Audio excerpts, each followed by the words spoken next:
اعوذ باللہ من الشیطان الرجیم، بسم اللہ الرحمن الرحیم۔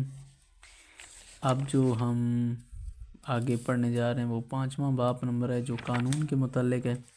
سب سے پہلے قانون کا مفہوم ذکر کرتے ہیں۔ ریاست معاشرے کو پرامن رکھنے کے لیے کچھ اصول و ضوابط وضع کرتی ہے۔ ان اصول و ضوابط کے مجموعے کو قانون کہا جاتا ہے۔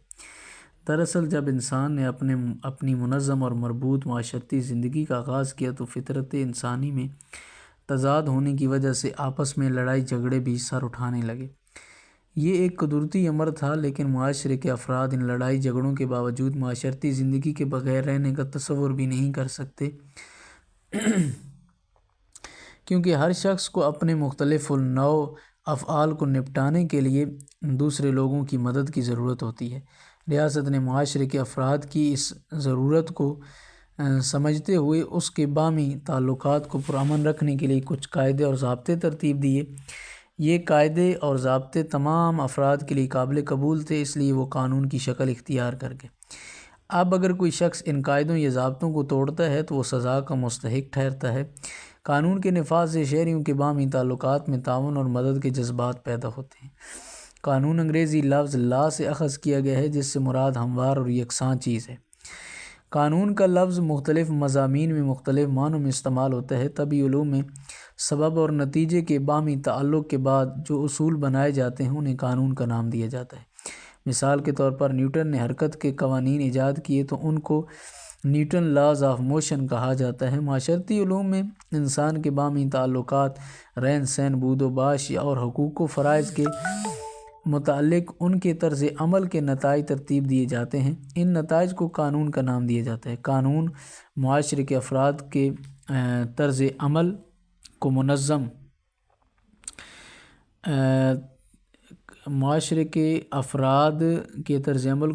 کرتا ہے۔ اس سلسلے میں ریاست افراد پر چند پابندیاں عائد کرتی ہے۔ یہ پابندیاں حکومت قانون کے قوانین کی شکل میں نافذ کرتی ہے۔ معاشرے میں دو طرح کے قوانین دیکھنے میں آتے ہیں: اخلاقی قوانین اور ریاستی قوانین۔ اخلاقی قوانین کی خلاف ورزی پر معاشرہ سزا دیتا ہے اور ریاستی قوانین کی خلاف ورزی پر ریاست معاشرے کے افراد کو قرار واقعی سزا دیتی ہے۔ قانون کی تعریف۔ مختلف ماہرین قانون نے قانون کو درجہ ذیل طریقوں سے بیان کیا ہے۔ ہائیلینڈ کہتے ہیں کہ قانون مقتدر اعلیٰ کے ہاتھ میں ایسی طاقت ہے جو افراد کی مخصوص حرکات و سکنات کو کنٹرول کرنے کے قابل ہوتی ہے اور اسے صرف ایک مخصوص فرد ہی تشکیل دے سکتا ہے۔ ہائیلینڈ کے مطابق قانون انسان کے صرف ظاہری افعال پر گرفت کرتا ہے، جبکہ اس کے باطنی افعال کا قانون ذمہ دار نہیں ہے۔ ٹی ایچ گرین کہتے ہیں قانون قواعد و ضوابط کا ایسا مجموعہ ہے جسے ریاست کی جانب سے نافذ کیا جاتا ہے۔ آسٹن کہتے ہیں قانون مقتدر اعلیٰ کا حکم ہے۔ ارسطو کہتے ہیں جو کچھ بھی حکمران جماعت نافذ کرے وہ قانون کہلاتا ہے۔ ایک قانون دان کے مطابق law is command issued by a superior to an inferior. Dictionary of modern politics میں جو قانون کی تعریف کی گئی ہے وہ کہتے ہیں قانون ایسا وسیع منظم نظام ہے جس کے اصول و ضوابط شہریوں یا سیاسی کرداروں کے رویوں پر حکمرانی کرتے ہیں۔ یہ ان کے باہمی تعلقات کو بھی کنٹرول کرتا ہے۔ انسائکلوپیڈیا آف برٹانیکا کے اندر ذکر کیا گیا قانون اصطلاحاً ایک مضمون بھی ہے اور پیشہ بھی جو رسم و رواج، عادات اور معاشرے کے مسلمہ اصولوں پر مشتمل ہے، جس کی اطاعت پورا معاشرہ عادتاً اپنا فرض سمجھتا ہے۔ مندرجہ بالا تعریفوں سے قانون کی تعریف یوں کی جا سکتی ہے: قانون قواعد و ضوابط کے ایسے مجموعے کو کہتے ہیں جو حکومت ترتیب دیتی ہے، نافذ کرواتی ہے اور پھر خلاف ورزی کرنے والوں کو سزا دیتی ہے۔ قانون صرف اور صرف انسانوں کے ظاہری افعال پر گرفت کرتا ہے۔ قانون کی اقسام: قومی قانون، جس میں قوانین کا ایسا مجموعہ جو ریاست اپنے شہریوں پر نافذ کرنے کے لیے ترتیب دیتی ہے اسے قومی قانون کہتے ہیں۔ ریاست کے اندر ہر قسم کے ادارے، انجمنیں اور تنظیمیں قومی قانون کے ماتحت ہوتی ہیں۔ ریاست اپنے اقتدار اعلیٰ کے ذریعے اپنے متعینہ حدود میں قوانین کو نافذ کرتی ہے۔ قومی قانون کو میونسپل قانون بھی کہا جاتا ہے۔ دستوری قانون: دستوری قوانین کسی بھی ریاست میں سب سے اہم قانون ہوتا ہے۔ یہ قوانین نہ صرف ریاست کی حکومت کے حقوق و فرائض کی تشریح کرتا ہے بلکہ عدلیہ، مقننہ اور انتظامیہ کی تنظیم اور فرائض بھی بتاتے ہیں۔ دستوری قوانین ہر قانون سے بالاتر ہوتے ہیں۔ مختلف ریاستوں میں مختلف نوعیت کے دستور ہوتے ہیں۔ یہ دستوری قوانین اکثر ریاستوں میں تحریری شکل میں ہوتے ہیں۔ برطانیہ کے دستور کا اکثر حصہ غیر تحریری یا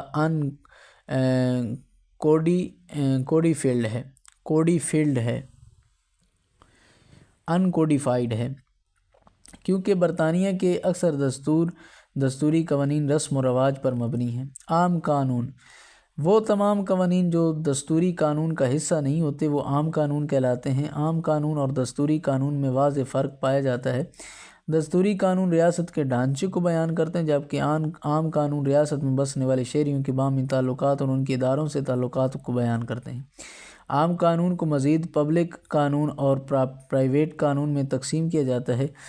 پبلک قانون وہ قانون ہے جو ریاست، شہریوں اور مختلف ریاستی شعبہ جات کے درمیان تعلق کو واضح کرتا ہے۔ یہ شہریوں کے حقوق کی حفاظت کرتا ہے۔ ریاست پبلک قانون کے تحت شہریوں کے حقوق کو غصب نہیں کر سکتی۔ کچھ ماہرین قانون دستوری قانون کو بھی پبلک قانون میں شامل کرتے ہیں۔ پبلک قانون کو مزید دو حصوں میں تقسیم کیا جاتا ہے۔ انتظامی قانون یورپ کے چند ممالک میں نافذ ہے، خاص طور پر فرانس میں انتظامی عدالتیں ہیں جو انتظامی قانون کے تحت فیصلہ دیتی ہیں۔ دراصل فرانس میں افسران کے لیے علیحدہ قانون ہے اور عوام کے لیے علیحدہ قانون۔ اس قانون کا عام شہریوں سے کوئی تعلق نہیں ہے۔ جنرل قانون: یہ قانون ریاست اور شہری کے تعلقات کو بیان کرتا ہے۔ اس کی مزید درجہ بندی کی جاتی ہے، جس میں کرمنل لا اور کرمنل پروسیڈر میں اس کی تقسیم بندی ہو سکتی ہے۔ آگے پرائیویٹ قانون ہے۔ پرائیویٹ قانون بھی عام قانون کی ایک قسم ہے۔ یہ ایسے مقدمات ہوتے ہیں جس میں فریقین شہری ہوتے ہیں۔ یہ قانون شہریوں کے حقوق و فرائض کا تعین کرتی ہیں۔ اقلیتوں کا اکثر آئین کے مطابق علیحدہ شخصی قانون کے مطابق رہنے کی اجازت دی۔ اقلیتوں کو اکثر آئین کے مطابق علیحدہ شخصی قانون کے مطابق رہنے کی اجازت دی جاتی ہے۔ یہ قانون شہری قانون اور اس کے مختلف شاخوں سے باز کرتا ہے، جس میں وراثت کے قوانین اور انتقال جائیداد کے قوانین وغیرہ شامل ہیں۔ فوجداری قانون: ریاست میں امن و امان قائم کرنا ریاست کی اولین ذمہ داری ہوتی ہے، اس لیے اگر کسی شخص پر کوئی قاتلانہ حملہ کرتا ہے تو ریاست اس حملے کو اپنے اوپر حملہ تصور کرتی ہے۔ اگر کوئی شخص کسی دوسرے شخص کی آزادی اور جائیداد پر حملہ کرے تو اسے بھی ریاست اپنے اوپر حملہ تصور کرتی ہے، کیونکہ کسی شخص کے ایسے حملے ریاست میں نقص امن کا باعث بنتے ہیں، اس لیے وہ شخص فوجداری قانون کے تحت سزا پاتا ہے۔ جس طریقہ قانون کے تحت وہ سزا پاتا ہے اسے کرمنل پروسیڈر کہتے ہیں۔ دیوانی قانون معاشرے کے افراد کے شہری حقوق کی حفاظت کرتا ہے، جس میں جائیداد، قرضے، وراثت، شادی بیاہ وغیرہ کے مقدمات شامل ہیں۔ جس طریقے سے شہری حقوق کی حفاظت کی جاتی ہے اسے سول پروسیڈر کہتے ہیں۔ مقننہ کا قانون: ہر ریاست میں قانون سازی کے لیے ایک قانون ساز ادارہ ہوتا ہے جسے مقننہ کہا جاتا ہے۔ اس ادارے کے اراکین کو عوام عام انتخابات میں منتخب کرتے ہیں۔ یہ قانون ساز ادارہ یا مقننہ ریاست کے معاملات کو خوش اسلوبی سے چلانے کے لیے قانون سازی کرتی ہے۔ ایسے قوانین کو سٹیٹس لا کہا جاتا ہے۔ برطانیہ اور پاکستان میں پارلیمنٹ سٹیٹس لا بناتی ہے۔ امریکہ میں یہ عمل کانگریس سر انجام دیتی ہے۔ آرڈیننس وہ قوانین ہوتے ہیں جو مقننہ کی بجائے انتظامیہ نافذ کرتی ہیں۔ یہ قانون تھوڑے عرصے کے لیے نافذ العمل ہوتے ہیں، اس کے بعد یہ خود بخود ختم ہو جاتے ہیں۔ اگر اسمبلی میں آرڈیننس کو منظور کر لیا جائے تو وہ قانون کی شکل اختیار کر لیتے ہیں۔ عموماً آرڈیننس ہنگامی حالات میں نافذ کیے جاتے ہیں۔ رسمی قانون کامن لا: برطانیہ میں رسمی قوانین کو بہت زیادہ اہمیت حاصل ہے اور وہاں پر عوام رسم و رواج کو بہت زیادہ اہمیت دیتی ہے، اس لیے یہ قوانین برطانوی آئین کا باقاعدہ ایک حصہ ہے اور ملکی عدالتیں ان قوانین کی سماعت عام عدالتوں کی طرح ہی کرتی ہیں۔ بین الاقوامی قوانین کے مطابق تمام ریاستیں ایک دوسرے کے ساتھ کیے گئے معاہدہ جات کی پاسداری کرتی ہیں۔ بین الاقوامی قوانین کی بنیاد اخلاقیات پر ہے، کیونکہ امریکہ جیسی سپر پاور بعض اوقات بین الاقوامی قانون کو نظر انداز کر دیتی ہے۔ عدلیہ کے بنائے ہوئے قوانین۔ عدلیہ کے سابقہ فیصلے جو جج صاحبان وقتاً فوقتاً کرتے رہتے ہیں وہ بعض اوقات قانونی حوالہ جات کے طور پر استعمال کیے جاتے ہیں، حتیٰ کہ گزشتہ فیصلوں کی روشنی میں جج صاحبان فیصلہ سنا دیتے ہیں۔ اسی طرح مخصوص قوانین کی وضاحت اور تشریح ہوتی ہے جو قانون کا ایک بہت بڑا ذریعہ ثابت ہوتی ہے۔ قانون کے ماخذ۔ ریاست کی طرح قانون بھی ارتقائی مراحل سے گزر کر تشکیل پاتا ہے۔ مشہور فلسفی ہالینڈ نے قانون کے 6 ماخذ بیان کیے ہیں۔ مندرجہ ذیل اب ان ماخذ کو بیان کر رہے ہیں۔ رسم و رواج سب سے پہلی چیز ہے۔ رسم و رواج آئین کی تشکیل میں بنیاد کی حیثیت رکھتے ہیں۔ وہ رسم و رواج جن کو ریاست تسلیم کرے قانون کی شکل اختیار کر لیتے ہیں۔ رسم و رواج دراصل وہ عادات ہوتی ہیں جو معاشرے کے اکثر افراد روایتی طور پر اپنائے ہوئے ہوتے ہیں۔ یہ رسم و رواج دراصل ایک کسٹمری پریکٹس کے ذریعے قانونی شکل اختیار کرتے ہیں۔ کوئی بھی ریاست افراد کے رسم و رواج کو ختم کرنے کا سوچ بھی نہیں سکتی۔ ایک وجہ تو یہ بھی ہے کہ حکومتی ارکان بھی اس معاشرے کا حصہ ہوتے ہیں اور وہ خود بھی ان روایات سے متاثر ہوتے ہیں۔ دوسری وجہ یہ کہ اگر کوئی نہ بھی متاثر ہو تو رائے عامہ کو اپنی حق میں ہموار کرنے کے لیے بھی رسم و رواج کو ختم کرنے کی جرات نہیں کر سکتے۔ برطانیہ میں رسمی قانون آئین کا ایک اہم حصہ ہے۔ اگر یہ کہا جائے تو بے جا نہ ہوگا کہ اگر رسمی قانون کو آئین سے نکال دیا جائے تو برطانوی آئین کی ساخت کو برقرار رکھنا مشکل ہو جائے گا، کیونکہ برطانوی عوام اپنے رسم و رواج کی بہت زیادہ پاسداری کرتی ہے اور ان کی خلاف ورزی کرنے والوں کو بری نظر سے دیکھتے ہیں۔ نہ صرف برطانیہ بلکہ دوسرے ملکوں کے قوانین بھی رسم و رواج سے متاثر ہیں۔ مذہب، جادو ٹونا، توہم پرستی وغیرہ سب قانون کے قدیم ترین ذرائع ہیں۔ لوگوں کو اس بات پر پورا ایمان ہوتا تھا کہ اگر وہ محبت کی دیوی کو ناراض کریں گے تو پھر انہیں اس کی دیوی کے غصے کو بھی سامنا کرنا پڑے گا۔ اسی طرح مسلمانوں کا تو ذریعہ ہی قرآن پاک ہے۔ قرآن و سنت کے مطابق پاکستان میں قوانین بنائے جاتے ہیں۔ یہ بہت مشکل ہے، یہ قرآن و سنت کے مطابق پاکستان میں قوانین بنائے جاتے ہیں۔ کہاں بنائے جاتے ہیں؟ یہ بس کتابوں تک بات محدود ہے۔ خدا کرے کہ قرآن و سنت کے مطابق ہی قوانین بنائے جائیں۔ گو کہ ان قوانین کی تعداد بہت زیادہ نہیں، لیکن خاندانی اور آئلی زندگی سے متعلق تمام قوانین قرآن و سنت کی تشکیل میں کی روشنی میں تشکیل دیے گئے ہیں۔ اسی طرح ہندو قوانین بھی ہندو مذہب سے بہت متاثر ہیں۔ عدالتی فیصلے بھی قانون کا ایک اہم ماخذ ہوتے ہیں۔ نہ صرف جدید ریاست میں عدالتی فیصلے آنے والے وقت کے لیے حوالہ یا قانون کی حیثیت رکھتے ہیں، بلکہ زمانے قدیم سے ہی ہوتا چلا آیا ہے کہ جب کسی قبیلے یا خاندان کا سربراہ کسی جھگڑے کا فیصلہ اپنے عقل و فراست سے صادر کرتا تو پھر آئندہ پیش آنے والے ویسے ہی جھگڑوں میں اس فیصلے کی روشنی میں فیصلہ دیا جاتا۔ جدید ریاست میں جب کوئی جج کسی مقدمے کی سماعت کے دوران اگر آئینی قوانین کو خاموش پاتا ہے یا اس مقدمے کے متعلق سرے سے کوئی قانون نہیں ہے تو پھر وہ اپنی فراست اور گزشتہ فیصلوں کو مد نظر رکھتے ہوئے فیصلہ دیتا ہے۔ یہ فیصلہ بھی قانون کی شکل اختیار کر لیتا ہے۔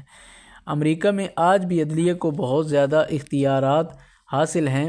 امریکہ کی سپریم کورٹ کسی بھی آئینی قانون کو غلط قرار دے سکتی ہے، کیونکہ امریکہ کی سپریم کورٹ کو یہ اختیارات حاصل ہیں کہ وہ آئین کے قوانین کی تشریح کرے۔ اس کے علاوہ اگر کوئی قانون آئین یا معاشرتی اقدامات سے متصادم ہو تو امریکی عدلیہ اپنے اختیارات یعنی عدالتی نظر ثانی سے اس کا خاتمہ کرنے کی مجاز ہے۔ علمی تشریحات بھی قانون کے ماخذ کے طور پر استعمال کی جاتی ہیں۔ جب ماہرین قانون کسی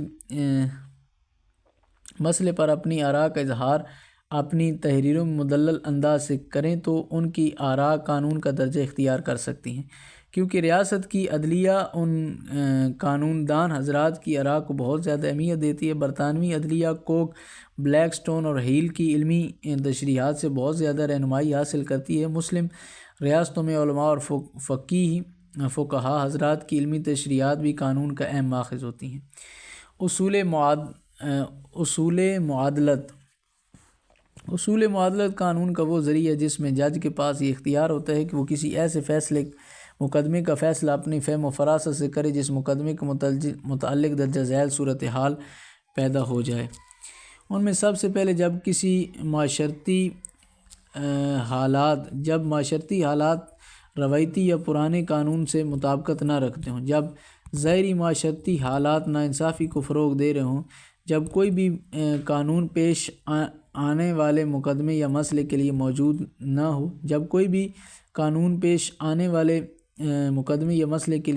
نہ ہو یا ریاستی قانون خاموش ہو، ایسے حالات میں گلکراسٹ کے مطابق صرف ایک ماہر قانون یا جج کو ہی فیصلہ صادر کرنے کا اختیار ہونا چاہیے جو پوری ایمانداری اور عدل و انصاف کے اصولوں کو مد نظر رکھتے ہوئے فیصلہ سنائے۔ برطانیہ میں تو خاص طور پر ایکوالٹی کورٹ کا قیام عمل میں لایا گیا، جبکہ پاکستان میں ہائی کورٹ اور سپریم کورٹ کے جج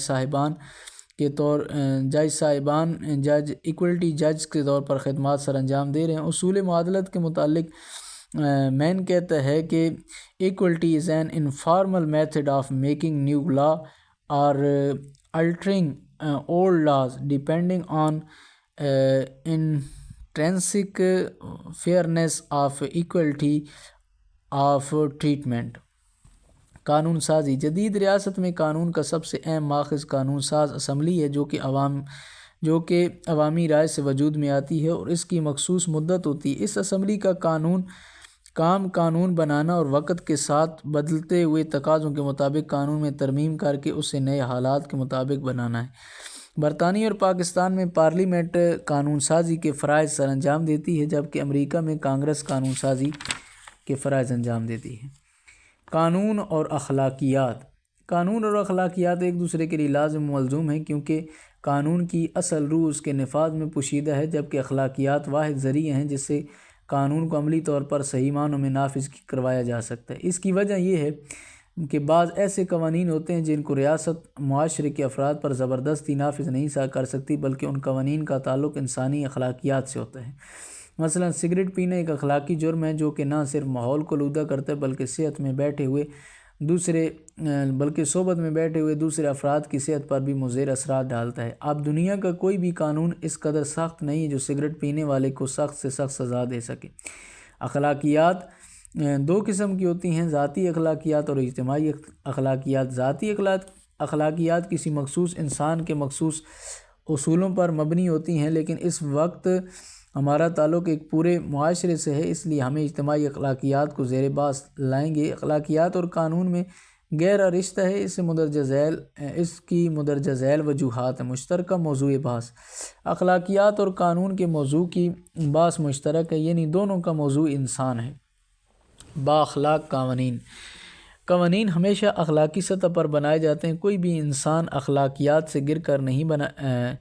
بھی قانون اخلاقیات سے گر کر نہیں بنایا جاتا، کیونکہ ایسا قانون انسانی ماحول کے لیے قابل قبول نہیں ہوگا۔ باہمی تعاون اخلاقیات اور قانون میں باہمی تعاون نہ ہو تو بہتر نتائج حاصل نہیں ہو سکتے، کیونکہ بعض اوقات قانون سختی سے کسی بات کو منوانے میں ناکام رہتا ہے، جبکہ وہی بات اخلاقیات کے ذریعے آسانی سے منوا لی جاتی ہے۔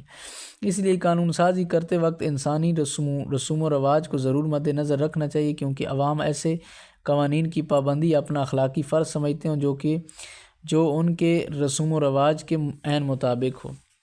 ریاست اور اخلاق کا آپس میں گہرا تعلق ہے۔ ریاست عوام کی اخلاقی اقدار کے مطابق قانون بناتی اور بہتر مقاصد کے حصول کی توقع رکھتی ہے۔ ظاہر ہے جس ریاست میں اخلاقی انحطاط ہوگا وہ ریاست کبھی بھی امن و امان اور خوشحالی کے مقاصد حاصل نہیں کر سکتی۔ فلاح و بہبود ریاست کی فلاح و بہبود اور باہمی تعاون کے لیے قانون کا نفاذ زبردستی نہیں کروایا جا سکتا، بلکہ یہ اخلاقیات کے ذریعے ہی ممکن ہوتا ہے۔ سابقہ وزیر اعظم نواز شریف کی قرض اتارو ملک سنوارو مہم سراسر باہمی تعاون اور ریاست کی فلاح و بہبود کے لیے تھی، جس میں شہری اپنی شمولیت کو اخلاقی لحاظ سے بہت ضروری سمجھتا تھا۔ اس مہم میں چندہ باقاعدہ قانونی شکل میں مقرر کردہ اکاؤنٹ میں جمع کروایا گیا۔ اسلامی ریاست اور اخلاقیات اسلامی ریاست میں تو کوئی بھی قانون اخلاقی دائرہ کار سے باہر نہیں ہو سکتا۔ اسلامی مساوات، بھائی چارہ، ایمانداری اور رواداری کا درس دیتا ہے۔ یہ تمام خوبیاں انسان کی اخلاقیات کو بناتی اور سنوارتی ہیں۔ جہاں پر قانون اور اخلاقیات میں گہرا رشتہ اور مشابہت پائی جاتی ہے، وہاں پر ان دونوں میں کچھ فرق بھی موجود ہے جو درجہ ذیل ہے۔ اب ان کے درمیان فرق کو واضح کر رہے ہیں۔ قانون کی اخلاقیات واضح اور ٹھوس شکل میں موجود نہیں ہوتی، جبکہ قانون واضح ٹھوس شکل میں موجود ہوتا ہے اور کوئی بھی شخص قانون سے بالا تر نہیں ہوتا۔ قانون کی تشکیل ایک قانون ساز ادارہ کرتا ہے جو کہ چند افراد پر مشتمل ہوتا ہے، جبکہ اخلاقیات انسانی رسم و رواج کی پیدا کردہ ہیں۔ یہ رسم و رواج ہر ملک کی تہذیب و تمدن سے ایک خاص تعلق رکھتے ہیں۔ قانون ہمیشہ انسان کے ظاہری افعال پر نظر رکھتا ہے، جبکہ اخلاقیات ظاہری اور باطنی دونوں افعال کو سنوارتی ہیں۔ قانون کی خلاف ورزی کرنے پر حکومت کی مختلف ادارے ایک مقرر کردہ طریقے سے سزا دیتے ہیں، جبکہ اخلاقیات انسان کو جسمانی سزا نہیں دیتی بلکہ اسے ذہنی پریشانی کی سزا دیتی ہیں، جو کہ معاشرہ متعلقہ مجرم شخص کو یہ سزا اجتماعی بائیکاٹ کے ذریعے یا سرعام رسوا کر کے دے سکتا ہے۔ اخلاقیات انسان کے اخلاقی حقوق کو سنوارتی ہیں اور یہ اخلاقی حقوق قانونی حقوق کا قبلہ درست کرنے میں مدد دیتی ہیں، جبکہ قانونی حقوق انسان کو یہ احساس نہیں دلاتے کہ اس کا پڑوسی بھوکا ہے یا نہیں، اسے زکوٰۃ صدقہ دینا ہے یا نہیں دینا۔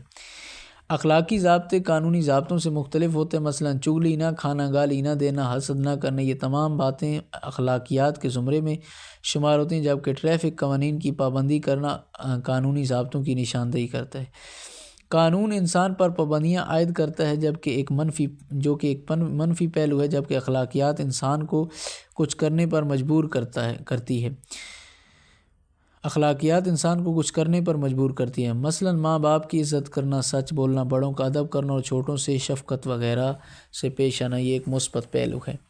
تو آج کا ہمارا اتنا ہی درس کافی ہے۔ انشاءاللہ ہم ایک اور درس میں اس چیپٹر کو بھی انشاءاللہ مکمل کریں گے، اور انشاءاللہ چھٹا باب ہم شروع کریں گے، جدید ریاست کی تنظیم، اس کے متعلق۔